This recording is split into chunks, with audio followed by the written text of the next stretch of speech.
we're live now. We have We're some up folks to two listening. people there. All right, let's go. Oh man. Hey Kareem. Hey Eric. How are you guys doing? Thank you guys for joining us. Us being me, Seth, and the maybe junk CD pile I'm looking at here. So hopefully not junk. What? That's not junk. No way. That's some good stuff there. It's some good tunes there. I hope so. I think so. I think so. There is a junk pile in the garbage, though. Yeah, that does occur. I finally moved it to its proper receptacle. So, I gotcha. I gotcha. Mhm. Oh man. Well, thank you guys for joining us. As you can kind of see by the cheeky title, we're going to be talking, yes, a little bit about LinkedIn, but also about just Seth's whole premise of escaping social media and leveraging the platforms and audiences and communities that we've built there to grow our own newsletters and websites that are independent of an algorithm. So thank you guys so much for joining. I'll go ahead and introduce myself and let Seth introduce himself as well before I get into the obscure lore that I'm sure not many of you know. Um, my name is Angela Hollowell. I write the Please Hustle Responsibly newsletter. It is a newsletter community for creators who want to learn, connect, and grow. I connected with Seth here on Substack when he was offering his email consulting. And we had a really great back and forth about building a course and not just having an email list, but how to leverage that email list to actually segment people who are interested in buying that course. So I really appreciate him taking the time to answer my question, but also join me today to talk about a bit of a broader topic, and that is LinkedIn and escaping social media. Seth, thank you for joining me. Thank you so much, Angela, for having me. I'm glad we were able to connect. Through that and through the work that both of us do, and super stoked to be here and talk about all this fun stuff of social media and getting away from it and staying sane and it's still being seen and not like dropping off the face of the earth if you ever leave it, because it won't happen. So yeah. I feel like when I was first starting to write on Twitter in 2021, and the Jay Klauses and Justin Welsh's of the world were like, hey, you need to start an email list because one day social may not be there for you in terms of reach and engagement. And I was like, oh, social media is not going anywhere. And I think that's still true. It hasn't gone anywhere, but I do think my relationship has fundamentally changed with social media platforms. Yeah.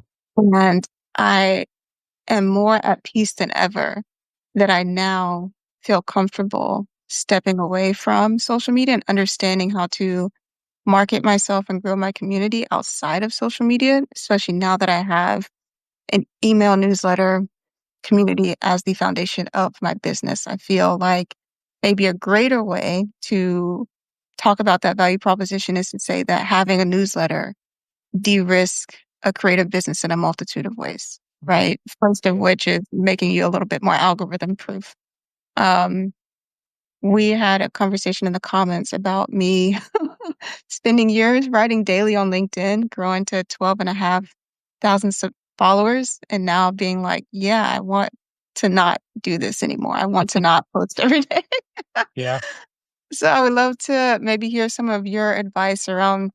I'm sure there are other creators who have built even bigger followings who are looking to step away and take that leap into just really banking on their newsletter. What are some of the conversations you've been having with people about that?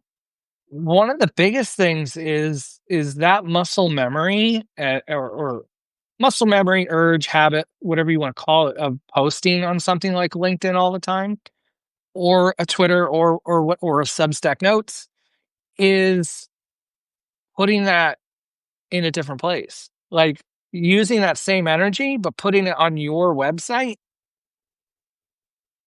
because that's still building something valuable. Like there's definitely but no one looks at my site. No, well, because you don't put anything on your site. So if you put stuff on your site, eventually people like, why do I go to Seth Godin's blog every day? Well, because I know that he's going to post something there every day. Why do I log into Substack Notes? Because I know there's going to be something new there every day. So I really feel that, like, as we build ourselves as a brand, as a known person for what we do, eventually, like I kind of feel like there should be then that muscle memory, that habit, like just as I go to Seth Godin's site or Daring Fireball, is I'm going to go to Angela's site to read your quick updates and stuff like that. Like I don't have a LinkedIn account, so I'm missing all that stuff that you wrote. You know what I mean?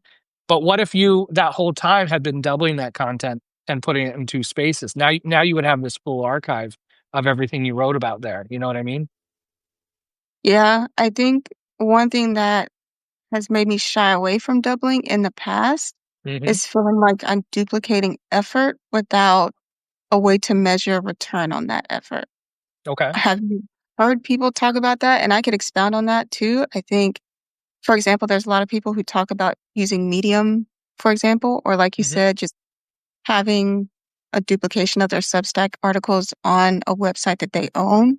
Hmm. Um, and some people just either stopping because they feel like the SEO value isn't there or Hmm. they don't get a lot of website traffic, whatever the case may be. They feel Sure. discouraged about that. Oh yeah, the well, see that's the allure, that's the magic, that's the drug of social media. Is you can post something and 4 seconds later there's going to get a like. Someone's going to leave a heart emoji in your comments. Like there's always the immediate satisfaction.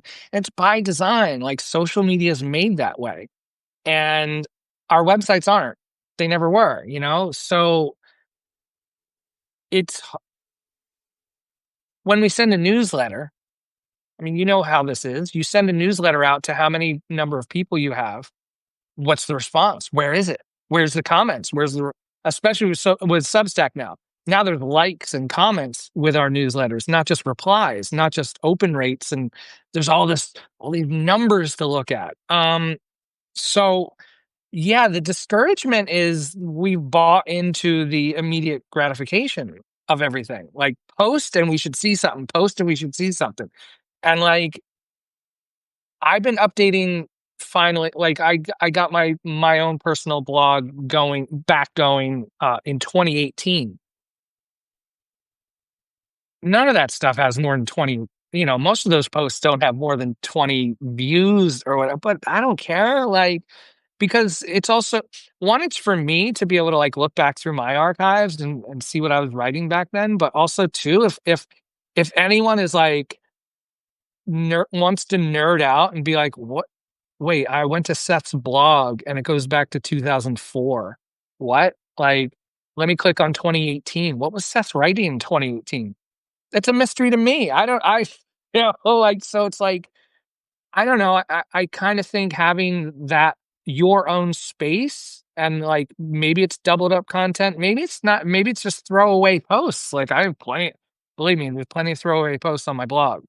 But I think all of that shows our humanity, shows that we're just normal people, and like it shows a growth in our ideas over, like I said, 2018, over the past, decade, whatever, like almost. So I wish I had kept the same blog going back to 2001 when I got started in all this. So I don't know. I think especially in this time now of like AI and everything's perfect and everything's polished and looks great and is perfect. Like I say, let's not be perfect and just write blogs again and let it be not polished and human, because because that's what we all are and we connect, I think, with that. So A couple of thoughts on that. First of all, wow, you've been writing for a long time. I cannot imagine what it would be like to view, if I was doing personal writing, to view my personal writing from 2004. I'm already embarrassed from what I was writing a year ago on Substack. So I can't imagine the embarrassment I would feel from like years and years past. And I'm sure I'm gonna get there, hmm. as I continue to write, I'm gonna be like, oh, yeah, I remember writing my first newsletter back in 2024 and it sucked ass. But at least it was the thing that got me started. And, Hmm. this is the messiness of growing as a writer and articulating your ideas. When it comes to muscle memory, especially with social media and posting regularly on social media, one thing that I've noticed is that, I'm not tempted to leave LinkedIn because my LinkedIn reach has gone down. I'm tempted to leave LinkedIn and posting on any social media platform regularly because of the time that it takes for me to do that when I could be spending more time writing a better long form article. And Mhm. I think for me as a creator and as a writer, I am at peace with the fact that long form takes longer time, takes more Oh, care, takes more planning, takes more thoughtfulness, takes more research, perhaps, depending on the type of things that you write. Um, but building that memory to say, it's okay that a lot of this work is going to be in private. I'm going to have multiple drafts that people don't see. And then I'm finally going to hit publish.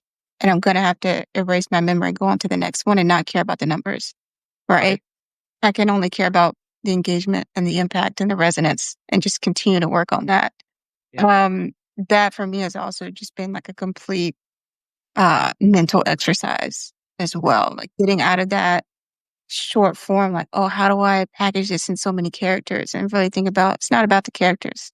It's about the Mhm. completeness of the story. Yeah. Yeah, for sure. You really hit on it too, and this is what I try to tell or do talk about with a lot of artists, musicians, creative people is there's so much emphasis on the marketing of the work, which then is social media. Got to be on social media, got to post, got to do this, do that. And for a lot of people, they get sucked in. So it's, more than an hour a day, usually. That's two across multiple networks, all that. And I really stress to those creative people is that just imagine if you practiced your guitar for 3 hours a day instead of, being on social media. Like I get you gotta market, you gotta but that 3 hours of practicing a guitar or writing music or writing pieces, longer pieces, I think would then a year later compound and make you that much better at what you do and would naturally then attract the right people to what you're trying to do rather than like be in a rush to pull everyone into our current busy, harried world where we're pulling our hair out, trying to make everything work all the time. Like, what if we just like be peaceful and calm with it? Not worry about being forgotten and just become so freaking good and talented at what we do that like a year to, literally like I mean I started doing my weekly Zoom calls with my paid members like a year and a half ago. And let me say, like, when I started them, I was scared out of my mind. Like, who am I to, like, host Zoom calls? Now I get, like, 10, 15 people. I had 6 or 7 this morning at the last minute. It's amazing. But, like, that work and not being on social media and, like, doing that, like, kinda quiet behind the scenes thing, because if a year and a half ago, if anyone reached out to me and said, like, "Hey, will you speak at our event?" No. No, I'm terrif like, I couldn't do I know that version of Seth could not do that. And just Mhm. recently, someone brought something up like that they're going to an event where they wanna be on a panel, and they were like, "You should do it too." I'm like, "Hell yeah. Like, let's go." Because it's been over a year of, like, me not being on social media, not being on LinkedIn, not trying to appease and post, and just trying to be calm and cool and do what I do, and then, like, including the Zoom calls. Which plays a part in like, oh, a year later, like I'm like this new whatever.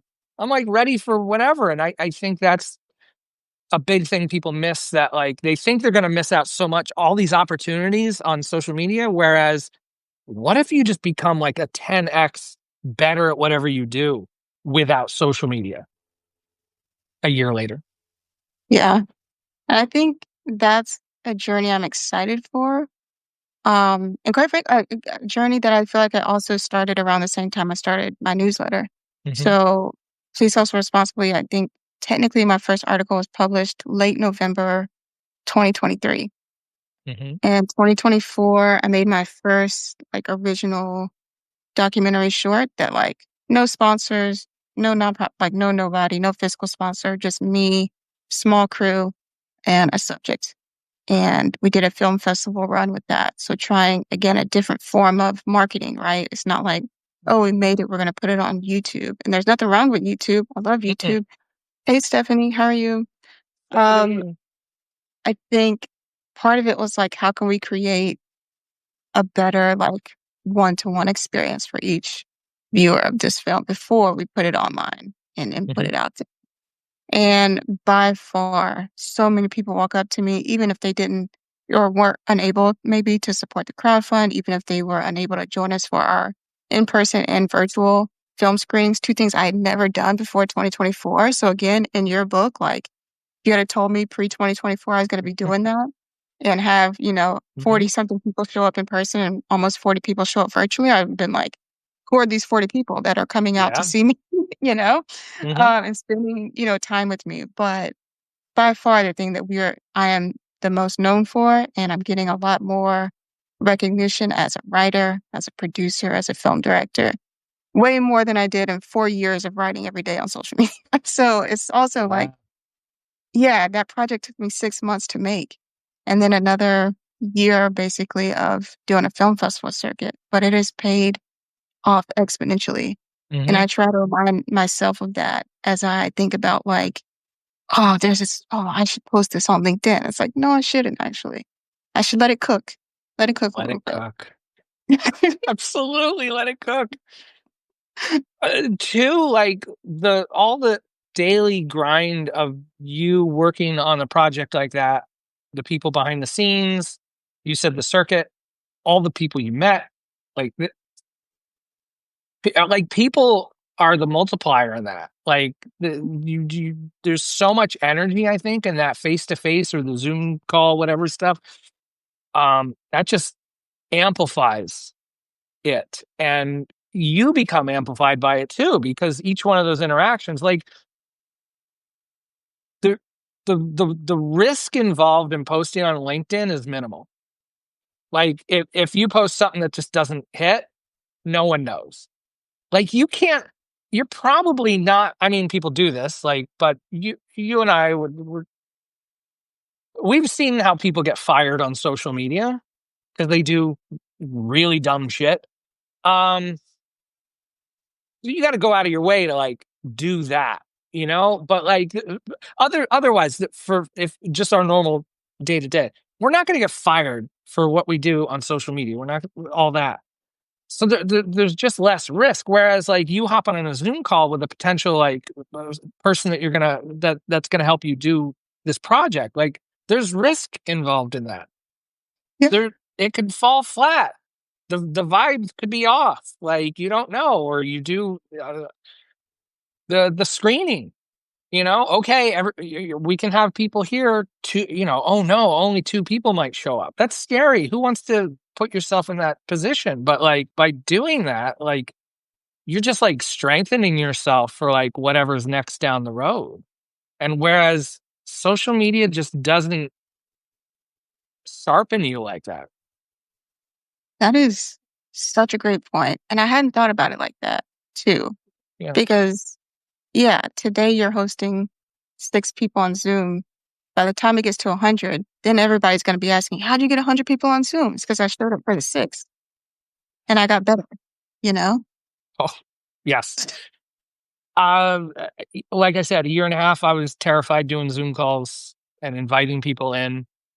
Not to say, like, I'm bulletproof now. Like I said, a couple Thursdays we get like 15 people. It's like, what okay, here we go. But yeah, I say that to a lot of people too in my client work of, like, well, I only have X amount of subscribers, and then like, well, what are you doing for them? Like, oh, I need 100, I need 500, I need 1,000. Well, what are you doing for the 24 you have now? Like, learn how to appreciate and work with and appeal to and delight 24 people on your email list today. Show up for those two people on your Zoom call today, because you don't want to go from 0 to 100. You don't want a perfect launch. Like, oh, I guess I'm doing Zoom calls now, and 100 people show up, and you're like, what do I do? Um, because that'd be terrifying. And then you're not any good at it. Like, not because you suck, but just because you didn't do it. Like, so doing a documentary, like, you do the first one and then the second one, and it's like they get a little better as you go. Like that's just the way it is. Like you wrote a piece a year ago, and maybe this one next week is better. Like I don't know. I think there's so much to be said for just like doing the work rather than just being really good at the marketing of the work. Oof. Yeah. Okay, so I wanna touch on that, but I also wanna get into some of these comments here because I think you have a question. It's not letting me scroll. Okay, here it is. Danielle says, "Do you host them?" I think she's referring to your Zoom calls the same time every week. Yeah, I do 'em Mondays at 9 a.m., Thursdays at 2 p.m., and a couple in between. But yeah, if you go to my profile, if you in the app at the top, there'll be a link, and then you can go to my Substack, and then there's a thing for the schedule and stuff like that. Yeah, yeah. And I do like co-working on Tuesdays. So um, I've been meaning to make the co-working. I'm just not a morning person, so please don't judge me. it's Um, I moved it. It's now at 12:30 now, 12:30 oh, p.m. perfect, from 9 to perfect. 12:30. Yeah, we got a bunch of people showing up tomorrow. It's gonna be great. Yeah, it's the biggest Mm, one. okay, okay. I'll Do have you to see hop the in. question from Jennifer here? I My do. friend, yeah, My friend with over 40,000 on Instagram had one sign up to an event she posted. Ouch, that's rough. I yeah, had dozens of signups via my email list of 6,000. I left Instagram shortly after that. That'll do it. that'll do it. That'll do it. Yes, yes. There was a great Cody Cook Parrott just posted about they did a workshop. I think it was last Saturday, the weekend before, a 3 hour workshop. It was great. A Zoom call with like I think there were 37 people or I don't know what it was. But they broke down that like afterwards they broke down like, hey, I have this many people on my email list. And then this many people like actually and they didn't post about it on social media. This many people on my email list, this many people signed up and it made X amount of dollars. And it turned out to be like 0.5% of that big audience, but it was like a full class.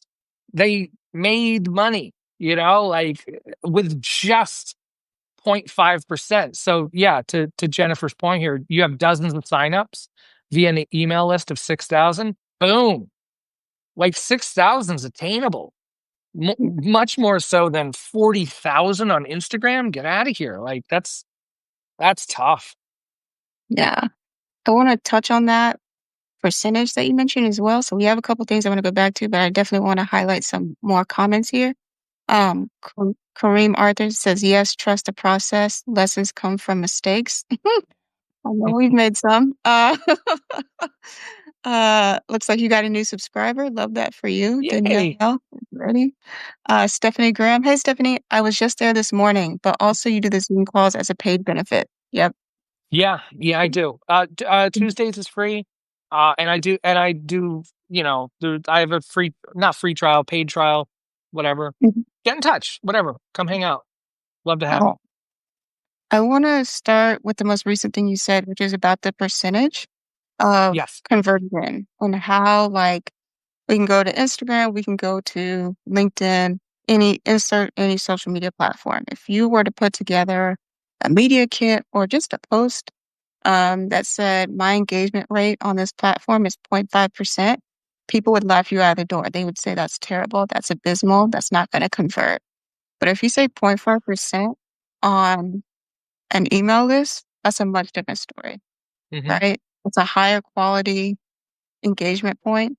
And scale or email has a much better return on investment than scale on social media, right? Hmm.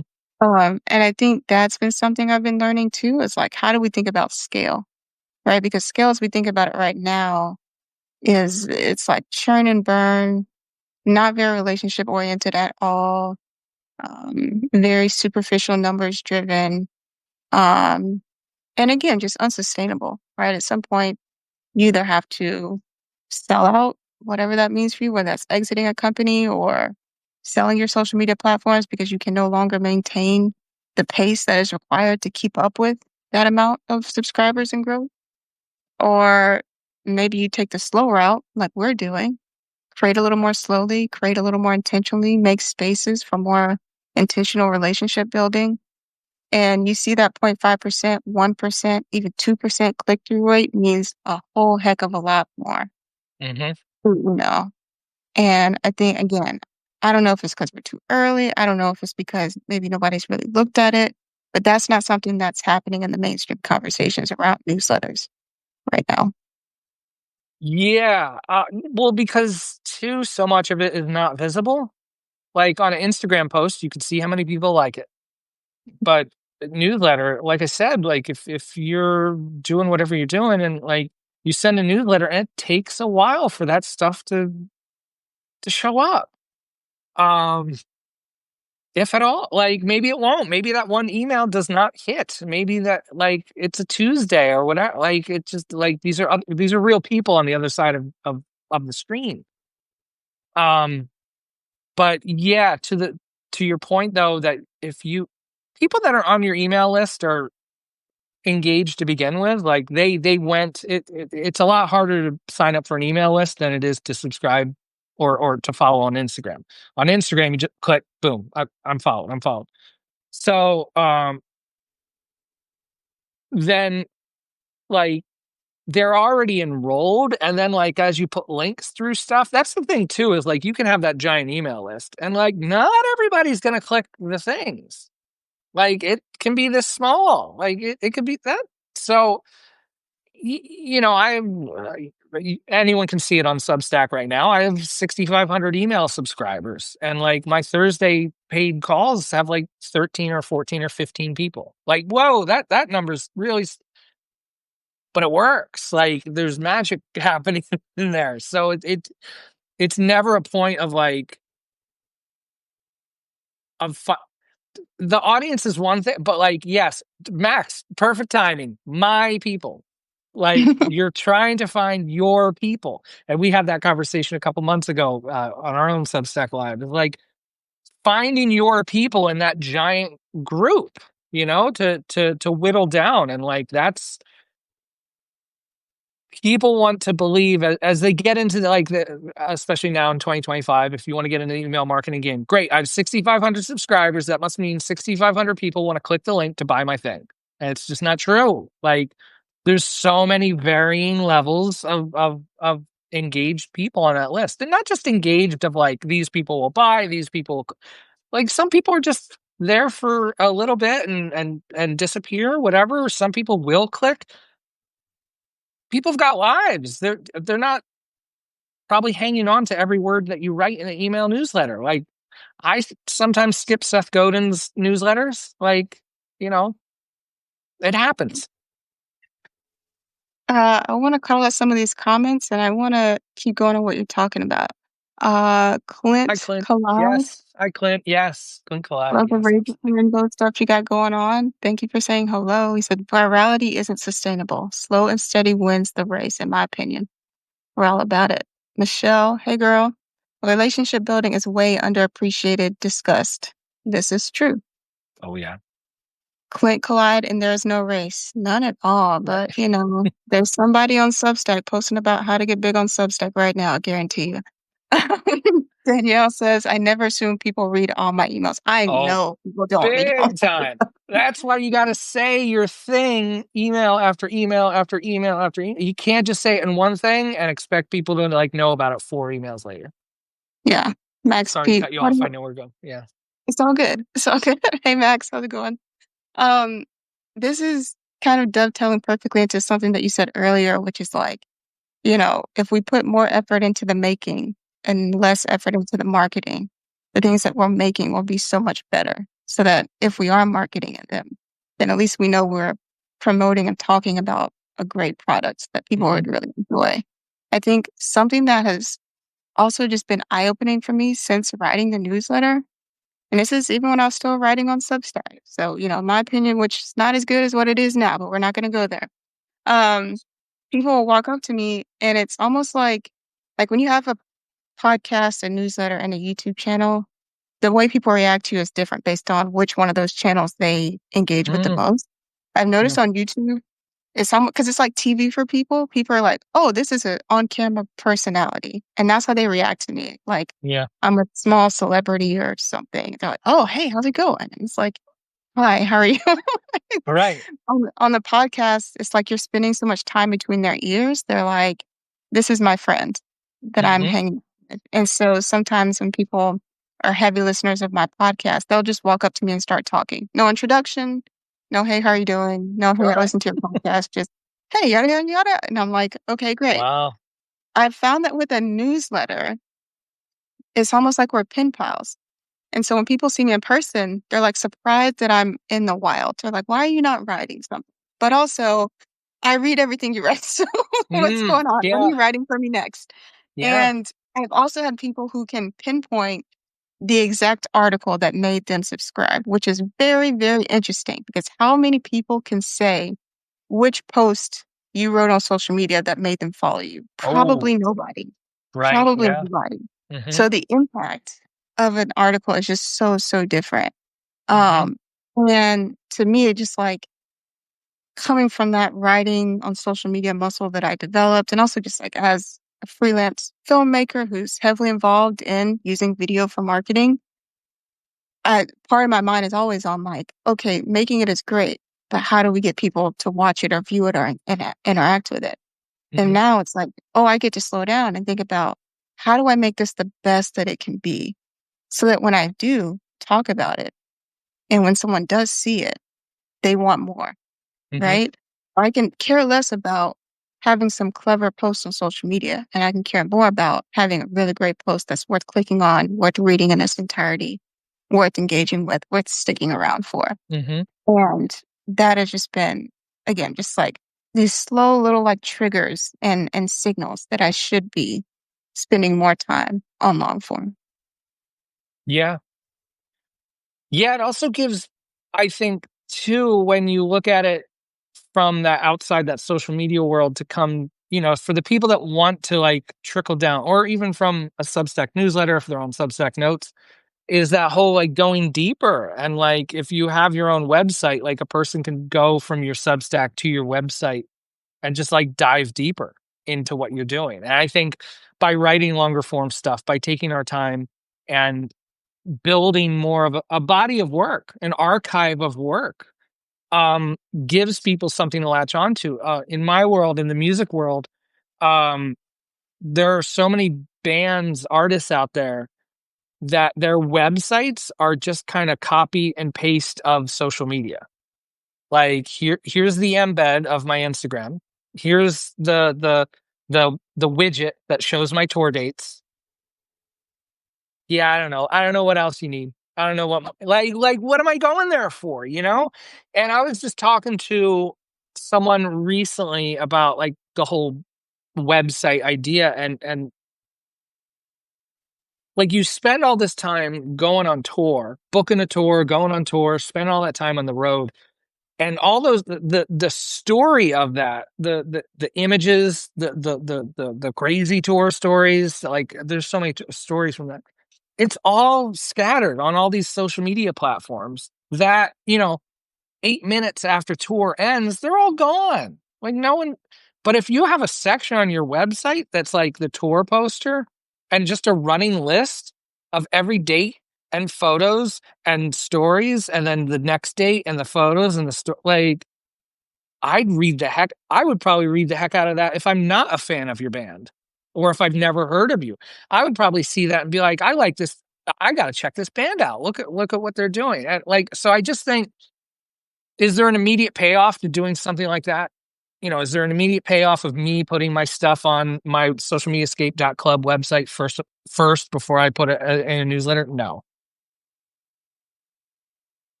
But like this stuff can take years to develop. Like there's no 5 ye give it 5 years. I know no one wants to think that, but, like, give this stuff 5 years, a decade. Yeah. I think, um, one, I'm very happy that you brought up websites because I kind of alluded to some of your lore earlier on. So I kind of want to crack open that Easter egg for everybody. Sure. So I did a Substack live with Daniel Hunter a little while Mhm, back. He sent me via Substack DMs a YouTube video that you did that I think is a recording of a Zoom call that you did talking mhm. about websites. Okay. And why you're on fire, you're just like, I do get excited about this stuff, yes. yeah. So in the video, I don't have the link ready to share easily, but it's on his YouTube channel. And he was basically just like going in, like, Substack is great, Beehive, whatever you use is great. You need to have your own home on the internet that no matter what happens, like if for whatever Substack cancels or deletes all of your archive tomorrow, you have a place where you can still send people. If people that we know, though they may love you so much because they subscribe to your newsletter, are not going to read every one. If they just want to, instead of digging through their inbox, trying to figure out which ones they haven't read, just want to go to your website, read them there in a calm space, they should be able to do that. Yeah. Um, Talk to me a little bit more about what you feel are some essential components to websites, because both your personal and social media escape club websites are actually incredibly well designed and very enjoyable to hang out on. So, Ooh, thank you for that. My big thing about our websites now, and this is where I get a little, yeah, there we go, Jennifer. Beware of what you build on rented land. Yes. My big thing on websites right now, and this gets a little sketchy, but I'm such a big proponent of the blog format because I want to go back to 2004, 2005 when my music blog started to take off. Um, the blog format, like when you go there, the first thing to do is to read that first post. There's that first thing there.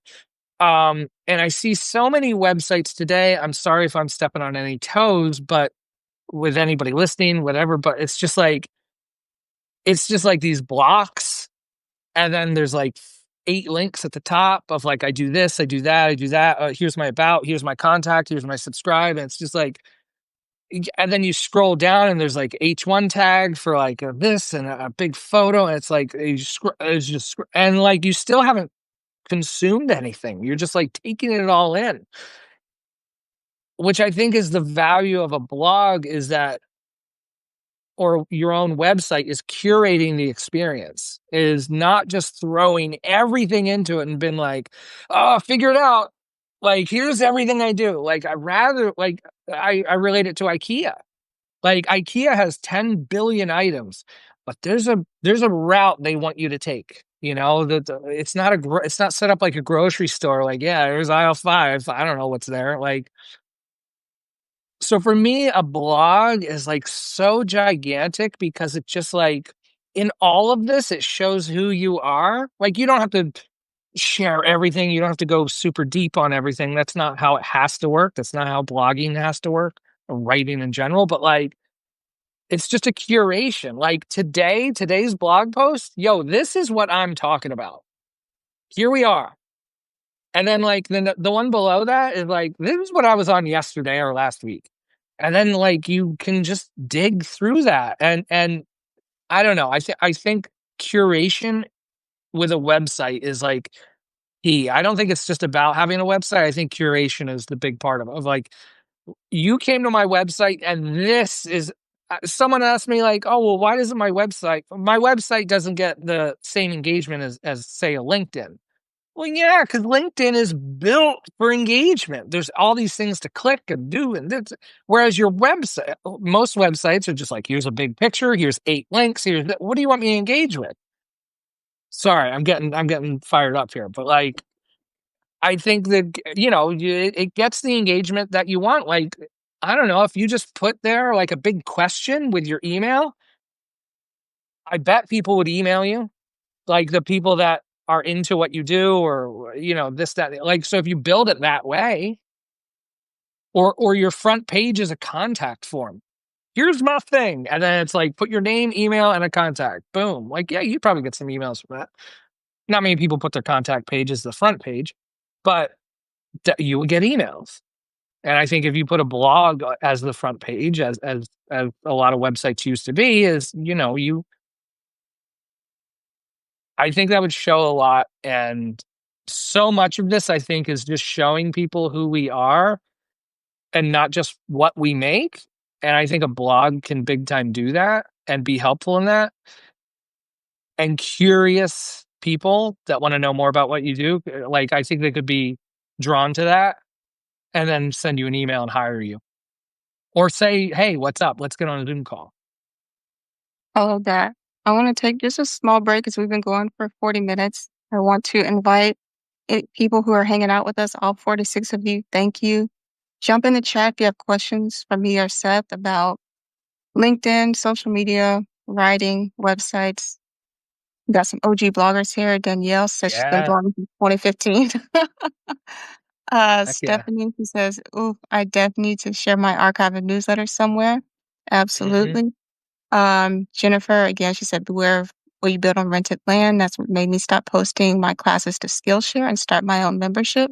Love that. Yeah, I mean, owning what it is that you write, no matter who your newsletter host is, I think is Hmm. important. Yeah.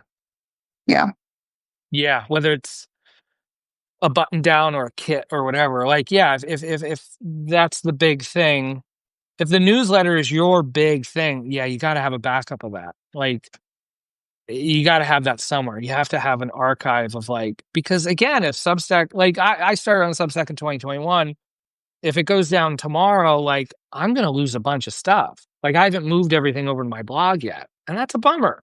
So yeah, yeah, build yeah. on your own site. I've got a question from Clint. He said, not sure. I came in late, but from your POV, is there a reason to use LinkedIn anymore? So many bots. I have thoughts. You want me to take that one? Yeah, go for it. Go for it. I would say yes and no. I think that the value proposition for LinkedIn, at least for me, in terms of converting people from LinkedIn followers, LinkedIn connections to newsletter subscribers, the best way I've been able to do that is to jump in the DMs. I've done it manually for a little while. I used a service called Octopus CRM, which is a little more manual. That company made a parent product that now automates that once you segment the people that you want them to outreach and build funnels that way. And that for me has been the most relevant use case of funneling people from LinkedIn to my newsletter. So not posting, not commenting under three people every day, just like one-to-one conversations with people. That's it. Um, I think that if I was still angling my business to be majority freelance income, I would still be using LinkedIn because the people that are likely to hire me and work for organizations are still on LinkedIn and looking for contractors, freelancers, creators in that space.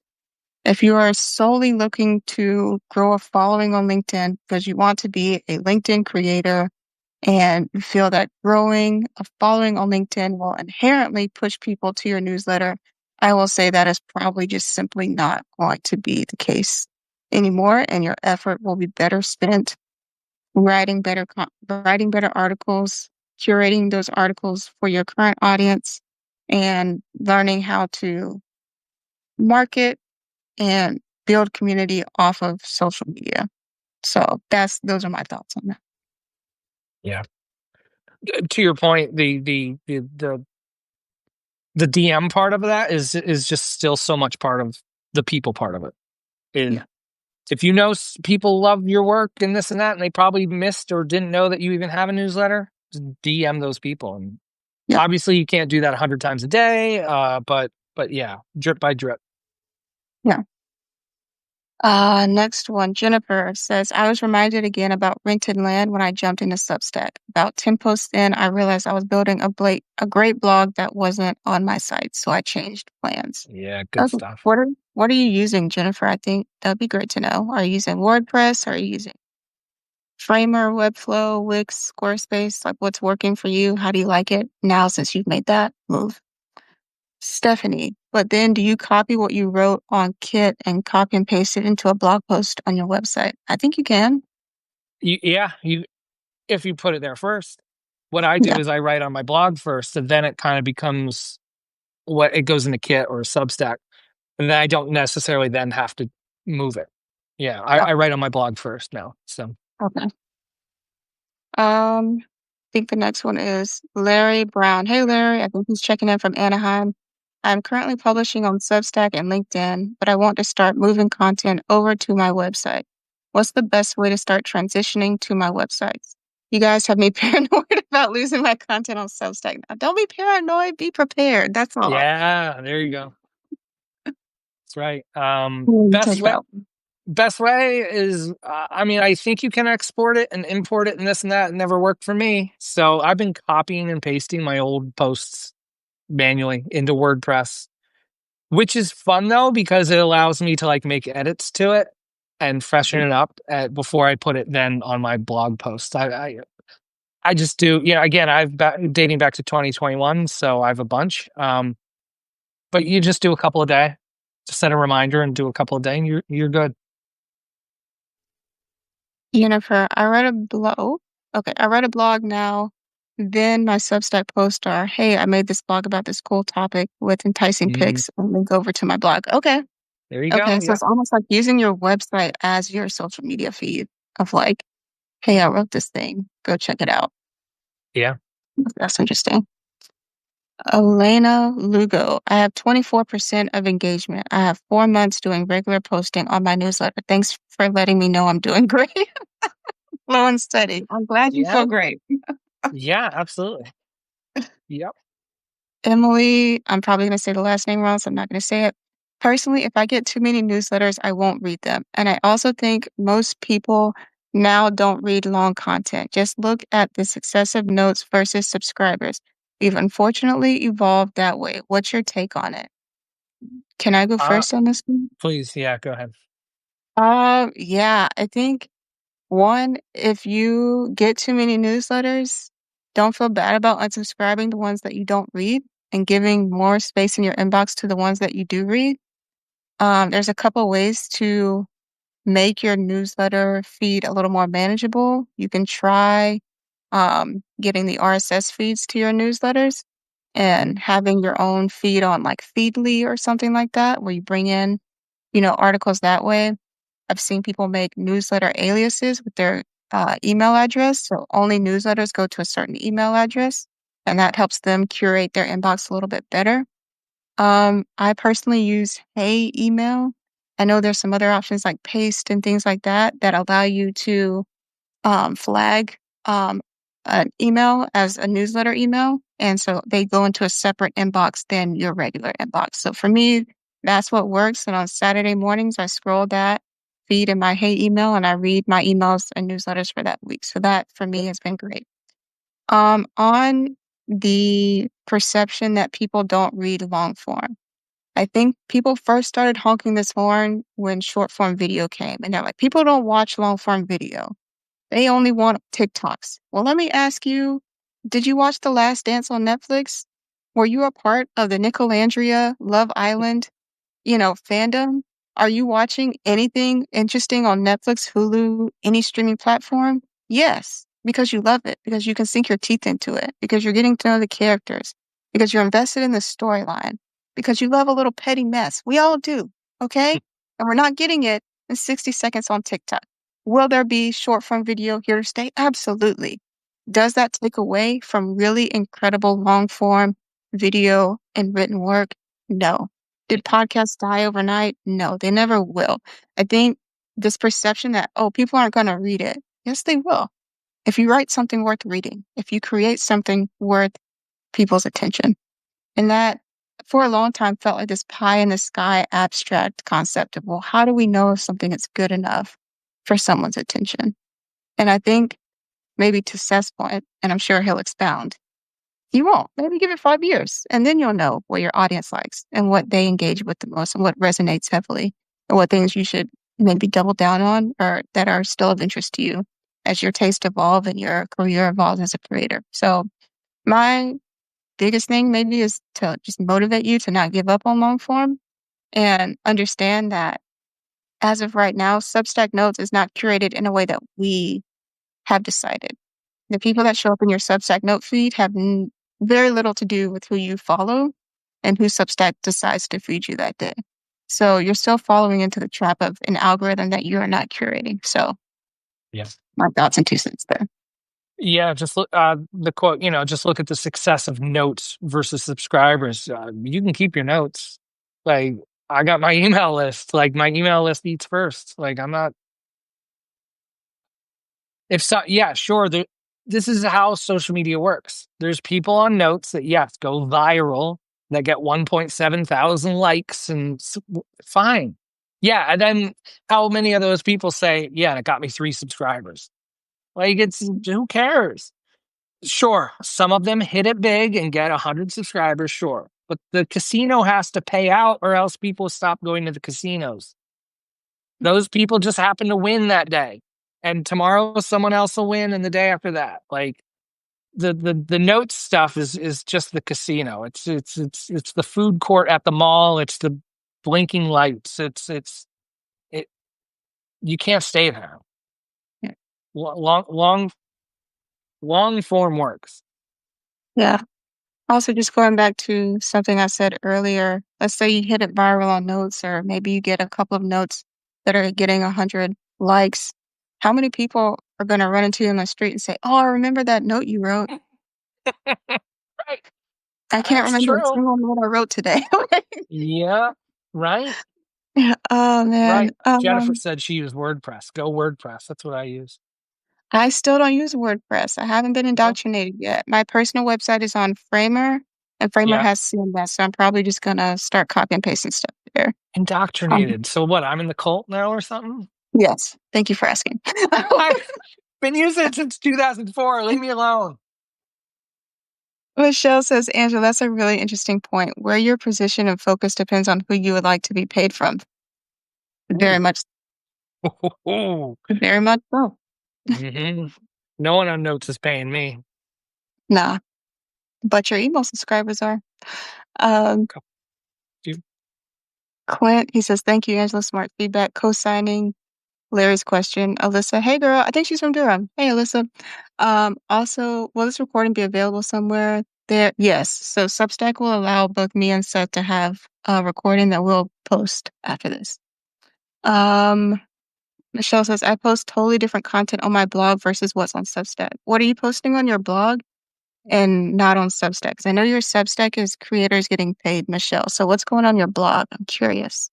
Hmm. Um, Jennifer says she just copy and paste. And Larry says, okay, cool, cool, cool. A lot of long form stands. Michelle and Kareem, Yep. they're all about the long form. Um, Danielle. Yeah. Propaganda propaganda. about short form. Yeah. It's a plant. It's a social media plant on here. That's so funny. Alyssa says the long form video essays are thriving on YouTube right now. I think the videos are getting longer, to be honest. It's just a different audience who prefers that style of content. So right now, part of it, YouTube is kind of like a chicken and egg game when it comes to long form video essays. Part of that was probably sped up by YouTube making a podcast section because now people are using the YouTube TV app to watch long form content, right? So again, YouTube, yeah, they created shorts just to kind of compete with TikTok and Instagram Reels. But the other half of this is they're like, oh, no, no, no. I can put 5 ads in a 1 hour video versus one ad in a 60-second video. What is better for me? The Mhm. basically advertiser platform for these video creators. It's a long form video. And they are making, to my understanding, a lot of effort to make the YouTube TV experience better and better and to mimic Netflix. So again, part of it is because people like me, video podcasters, started posting long form on YouTube. And the other half was YouTube saying, yeah, we're going to reward those people and make it easier for their audience. So they're excited to see that. Yep. Stephanie, right? And how many times on short form videos do you see people asking for part two? Where's part two? So she's saying you don't have to break up your content on long form. You can just make a nice long post where everybody can find what they're looking for on that topic. Mhm. Danielle, always a student. Um, Alyssa, she says the email list eats first. I love that. I guess you know what your next merch T-shirt should say, Steph. I think so. Yeah. That comes from the Um, gram eats first. I mean, that's one of my, I try to say yeah. that quite a bit. Larry says I only engage on notes to help grow my email list. Valid. Yeah. Yeah. Oh, another T-shirt design. The casino has to pay out. This It's is gonna it. pay out. It's gotta pay out. No one will go. Joshua Tomlinson. No question. Just want to say thank you for all the information helping everyone out. You Mm. got it. We are happy to be here. Stephanie's. I'm about to be a copy and paste baddie. Love it. I love that. Oh, Oh So god, lots of propaganda. This is crazy. The chat is going mhm, wild. it is. Michelle says, "I will record different content that specifically is designed for the website, SEO/AI search type of content, answers to things. I'm also adding parts of my creator interviews to the." Okay, I like that. I like that. Okay, different tactic, if you will. So, Yeah. if something happens with Substack, I'm okay. I'm glad you're Yep. okay. We want you all to be okay. That's why we're here. Yes. Yeah, there was a comment earlier of like, oh, getting paranoid of Substack. I mean, stuff happens. I mean, there's people that have accounts suspended because of spam they don't even know why, and it was an accident. Oops. There's a lot of things that can just kind of break here on Substack, which is weird. So Yeah. that's kind of why, yeah, I basically I started making moves and really bolstering the website stuff once I saw Lucy Werner lose her website or all her content on her Substack and her paid subscribers. Like, yo, messing with her livelihood here. And so it was just like, I'm gonna make some moves now. So yeah. Mm. I But think that's always too. but it's always like, export your email list. I export it like every other day. I just tuck it away in a folder on my desktop. So just in case. Probably smart.